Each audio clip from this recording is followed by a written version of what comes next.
तो finally stranger things 5 का season 5 का 8 एपिसोड आ चुका है, लॉन्च हो चुका है और उसका रिव्यू खतरनाक होने वाला है। आप बस देखते रहिए एबीस को। और शुरुआत करते हैं कि शुरुआत हुई कहाँ से थी। शुरुआत हुई थी एक घर से जो माइक का था। उसके अंदर वो लोग डंजन एंड ड्रैगन्स खेल रहे थे। Mike, Dustin, Lucas, Phil, everyone. फिर वहाँ से फिल गायब हो जाता है। वहाँ से कहानी स्टार्ट होती है और आज एंडिंग भी वहीं से होती है जहाँ ख़त्म होती है, माइक के घर से ही। वही डंजन्स एंड ड्रैगन्स का घर, वही एंडिंग। लेकिन दुख इस बात को हो रहा है कि ये ख़त्म हो रहा है। ये इसको करीबन 10 साल इस फ्रेंचाइजी ने हमें दिए, इतने सारे फैंस बनाए, इतने सारे व्यूवर्स कमाए, इतनी सारी फैमिली बड़ी करी, लेकिन अब ये ख़त्म होने जा रहा है। और मुझे तो बिलीव ही नहीं हो रहा है ये सच में ही ख़त्म हो रहा है। लेकिन आप स्ट्रेंजर थिंग ख़त्म होगा नहीं और ये आ सकता है क्योंकि 11 अभी भी जिंदा है। 11 अभी मरी नहीं है, 11 अभी जिंदा है। माइक की थ्योरी के अकॉर्डिंग वो अभी भी जिंदा है।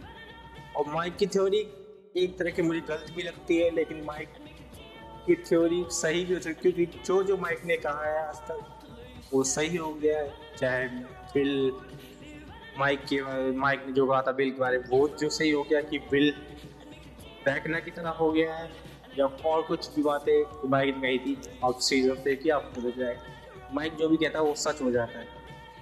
तो मेरे अकॉर्डिंग तो स्ट्रेंजर थिंग दोबारा वापस लौट के आ सकता है और एक एनीमे में भी, एनीमे शो के रूप में भी स्ट्रेंजर थिंग वापस आ रहा है और उसका नाम है स्ट्रेंजर थिंग टोक्यो।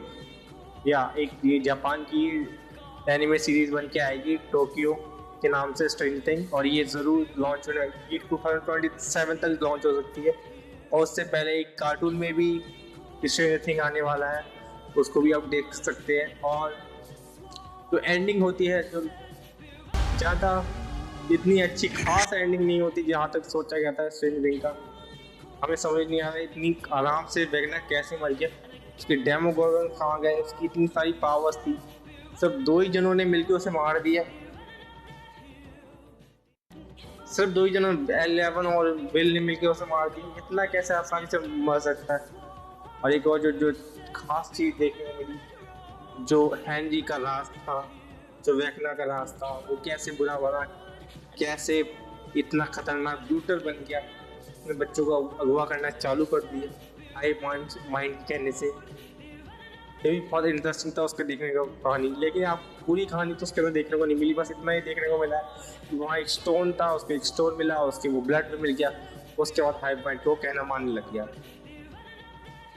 लेकिन एक थ्योरी और मिलती है इसके अंदर, अगर वो हाई माइंड के साथ था तो फिर इतने दिनों तक जो प्रोफेसर ब्रेनर है उनके लैब में क्या कर रहा था एज असिस्टेंट, उनके लिए काम क्यों कर रहा था? क्योंकि जबकि वो हाई माइंड के साथ जुड़ा हुआ था, वो चाहते एक बार में सबको खत्म कर सकते, फिर वो लैब में काम क्यों कर रहा था असिस्टेंट के तौर पे?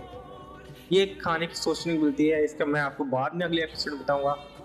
लेकिन आपको स्ट्रेंजर थिंग्स का लास्ट एपिसोड कैसा लगा आप मुझे बता सकते हैं, और अपनी राय भी मुझे बता सकते हैं, कमेंट में दे सकते हैं। और अगर आपको ये चैनल अच्छा लगा और आपकी वीडियो अच्छी लगी प्लीज़ लाइक एंड सब्सक्राइब करिए। थैंक यू, नेक्स्ट वीडियो में मिलते हैं, बाय बाय।